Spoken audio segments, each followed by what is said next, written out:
बच्चे का रिजल्ट अच्छा आना चाहिए, उसका स्कोर अच्छा होना चाहिए, इसके लिए आपने कोई कोचिंग क्लासेस या जो कुछ भी लगाया हुआ है, वो लगाने के बावजूद अभी आधा साल ऑलरेडी चला गया है और बचे हुए समय में आप देख रहे हैं कि बच्चा जो अच्छा परफॉर्म नहीं कर पा रहा है, उसके पीछे के कुछ कारण है। जैसे कि बच्चा जो है कोचिंग क्लासेस में जाता है, वहाँ पे बहुत सारे बच्चे बैठते हैं, बहुत सारे बच्चे बैठने की वजह से हर किसी का ग्रास्पिंग पावर जो होता है वो अलग अलग होता है। लेकिन कोचिंग क्लासेस वाला जो है सभी बच्चों को एक साथ में एक ही तरीके से पढ़ाता है। कुछ बच्चे स्मार्ट होते हैं, उनको समझ में आ जाता है, कुछ बच्चे थोड़े स्लो होते हैं, उनको समझ में नहीं आता, और गलती से अगर कोई आपका क्लास या कुछ मिस हो गया तो ऐसे केस में आगे का जो सारा चीज़ है वो पूरा का पूरा बाउंस हो जाता है।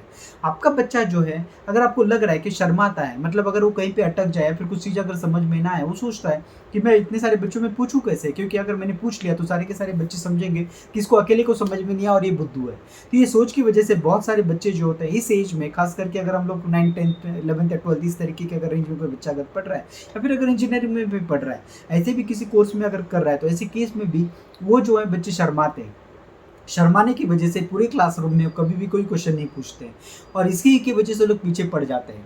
दूसरा रीज़न ये भी हो जाता है कि कुछ चीज़ें उनको समझ में नहीं आती, वो खुद से पढ़ने की कोशिश करते हैं लेकिन उनको समझ में ही नहीं आता, इसलिए वो लोग उसको छोड़ देते हैं, मतलब सिंपली वो लोग जो है गिव अप कर देते हैं कि भाई अभी मुझे तो समझ में आ नहीं रहा, नहीं समझ में आ रहा, नहीं मैं किसी से पूछ सकता हूँ, तो ऐसे केस में वो स्ट्रगल करना छोड़ देते हैं, पूछना छोड़ देते हैं और इसकी वजह से पढ़ाई में जो पीछे पड़ना चालू हो जाता है। तो आपको यहाँ पे क्या करने की ज़रूरत है? आपको एक ऐसी ट्यूटर को हायर करने की ज़रूरत है, उनको उनके पर्सनल लेवल पर आए, उनके हिसाब से समझाएँ, तो हमारा काम वही है। हम लोग क्या करते हैं लास्ट 15 साल से बच्चों के घर पर जाकर उनको उनके पर्सनल लेवल पर ट्यूशन देते हैं। मतलब ऐसे उनके घर पर जाएँगे, उन्हीं के समय पर जाएँगे, उनका जो भी टाइम कन्वीनिएंट हो उसके अकॉर्डिंग हमारे टीचर जाते हैं और उनको किस तरीके से समझता है वैसे समझाते हैं।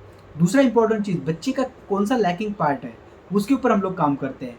बार-बार टेस्ट लेके, टेस्ट एनालिसिस का प्रोसेस होता है हमारा, वो हम लोग करके उनका जो कॉन्फिडेंस है उसको बिल्ड करते हैं। कॉन्फिडेंस सबसे इंपॉर्टेंट चीज़ होता है बच्चे को अगर एग्ज़ाम लिखना है। नहीं तो बहुत बार क्या हो जाता है कि बच्चा जो है रात भर जागा, कल एग्ज़ाम है आज रात भर जागा, पूरा पढ़ाई कर लिया, लेकिन जब एग्ज़ाम के हॉल में गया तो पूरा का पूरा ब्लैंक हो गया। उसके कुछ कारण होते हैं, वो भी हम लोग आपको समझाएँगे जब पढ़ाने के लिए आएँगे कि क्या रीज़न की वजह से ये सारी चीज़ें हो रही है।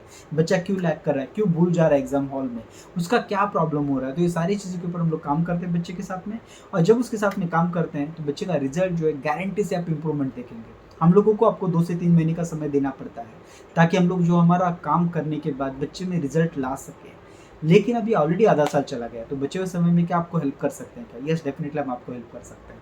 वो इसलिए क्योंकि मैक्सिमम जो बच्चे या फिर एडमिशन्स हमारे पास होते हैं वो आधा साल जाने के बाद ही होता है, बिकॉज़ हमारा फीस थोड़ा कंपैरेटिवली कोचिंग क्लासेस से ज़्यादा होता है। इसकी वजह से पेरेंट जो होते हैं वो जनरली कोचिंग क्लासेस को प्रेफ़र करते हैं।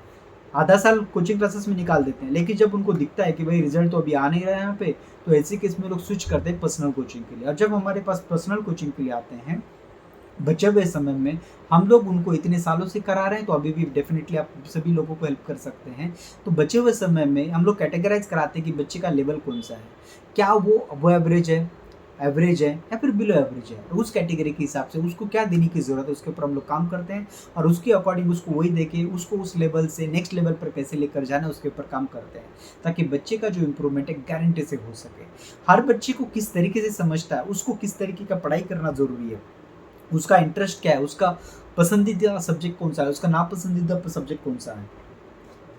ये सारी चीज़ों के ऊपर हम लोग काम करके उनसे पढ़ाई करा के लेते हैं और रिज़ल्ट आपको उसी दिन में दिखना आपको देखना चालू हो जाता है। अगर इस तरीके का अगर आपको कोई भी हेल्प चाहिए तो दिए हुए डिस्क्रिप्शन में हमारा नंबर होगा, आप हमसे कनेक्ट कर सकते हैं, जहाँ पे हम आपको हेल्प करेंगे आपके बच्चे का एकेडमिक कोर्स जो होता है या फिर एकेडमिक पढ़ाई जो उसको बेहतर कराने के लिए डेफ़िनिटली हेल्प कर सकते हैं।